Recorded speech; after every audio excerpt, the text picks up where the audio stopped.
தெரியப்பட்ட சொல்லியிருக்கின்றாங்க. அதற்குரிய நாம் ஓரளவு அனைவருக்கும் தெரிவித்திருக்கின்றோம். ஒரு சில பஞ்சாயத்துகள் பராமரித்து அதை கொடுத்துதான் மாவட்டங்களுக்கு அப்படியே அதை கொடுக்க வேண்டிய நிலையில் இருக்கிறோம். கிளைக்கழக செயலாளர் வெளியூர் போயிருந்தாலோ, செயல்பட முடியாத நிலையில் இருந்தாலோ அல்லது இல்லாமல் இருந்திருந்தாலோ, அந்த கிளையில் அவைத்தலைவர் இருந்தாலும் ஒன்றிய பிரதிநிதியாக இருந்தாலும் நமக்கு தகவல் தெரிவிக்க சொல்லியிருக்காங்க. அந்த தகவலை இன்றைக்கே முடிஞ்சா இன்னைக்கு இருந்தாலும் தகவல் தான் நீங்கள் சொல்லியிருக்காங்க. நாங்கள் குறிச்சிருக்காங்க. அந்த பட்டியலுக்கு அலுவலகத்தில் ஏற்கனவே யாரால் கொடுத்துருக்கீங்க பட்டியலுக்கு தந்துருக்காங்க.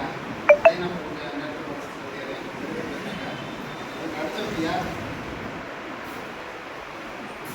அதன்படி நம்ம 23 சார்பணிகள் அதில் ஒரு சில சார்பணிகள் தலைமை கழகத்தால் நியமிக்கப்பட்ட தேர்வு செஞ்சு கொடுக்க வேண்டிய நிலையில் இருக்கலாம்.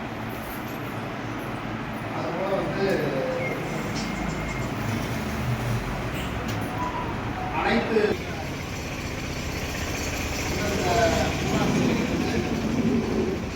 எந்த அளவுக்கு நம்ம கழக பணியாற்றுறவங்க